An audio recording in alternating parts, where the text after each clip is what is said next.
Kinukumpuni na ang Marilao Interchange Bridge matapos itong masira noong nakaraang linggo dahil sa sumabit na truck. Sa ngayon ay 2 lane lang sa ilalim ng tulay ang nadadaanan ng mga motorista. Alamin natin ang lagay ng trapiko doon sa ulat ni Isaiah Murafentes live. Isaiah. Para sa mga motorista ang pagkasira nitong Marilao Bridge na nasa likuran ko ngayon dahil nagdudulot ito ng sobrang bigat at halos walang galawang daloy ng trapiko. Mas mabigat na daloy ng trapiko ang patuloy na nararanasan sa North Luzon Expressway mula sa Balintawak Toll Plaza hanggang sa bahagi ng Marilao, Bulacan. Simula kasi kaninang 1:00 ng hapon, 2 lane na lang sa ilalim ng Marilao Bridge ang nagagamit dahil sinimulan na ng NLEX ang pagkakabit ng horizontal metal gear deck matapos masira ang Marilao Bridge nitong March 19 dahil sumabit ang isang truck sa overheight sa naturang tulay.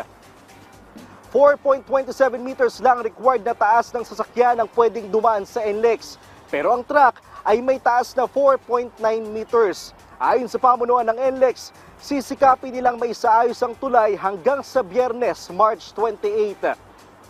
Alinsunod na rin ito sa naging direktiba ni DOTR Secretary Vince Dizon na dapat magawa ang tulay sa loob lamang ng 1 linggo. Habang simula kaninang 12:00 ng tanghali ay libre na ang toll fee sa northbound portion mula Balintawak Toll Plaza hanggang sa May Kawayan exit.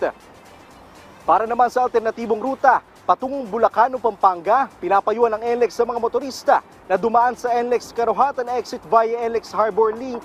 Maaari rin silang dumaan sa NLEX Paso de Blas northbound exit o NLEX May Kawayan exit patungong MacArthur Highway at muling pumasok sa NLEX Ciudad de Victoria o NLEX Bukawi Interchange.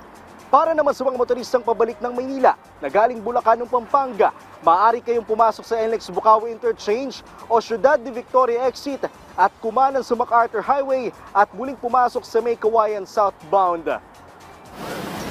Dahil inaasahan natin na bibigat na po ulit yung traffic dahil na-experience po natin nung Friday ng gabi hanggang Saturday ng gabi po, around 9 p.m.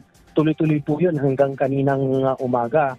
Light traffic po tayo. No? Pero dahil nga po dun sa pagsasara namin ng additional lane para lang dun sa re-replace na po metal beam ay makakapagdulot ng mas matindi pa pong pagsikip ng daloy ng traffic. Maalala mo, binagtas ng aming team kanina mula sa Balintawak Toll Plaza hanggang dito sa Marilao Bridge at inabot kami ng 2 oras. Kaya paalala natin sa mga motorista ng magbaon ng mahaba-habang pasensya.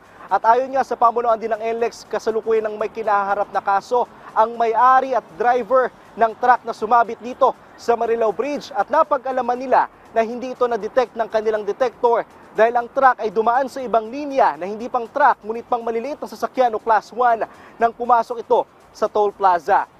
At yan muna ang update mula dito sa North Luzon Expressway. Balik muna sa Yumaan. Salamat sa mga detalyeng yan, Isaiah Murafuentes.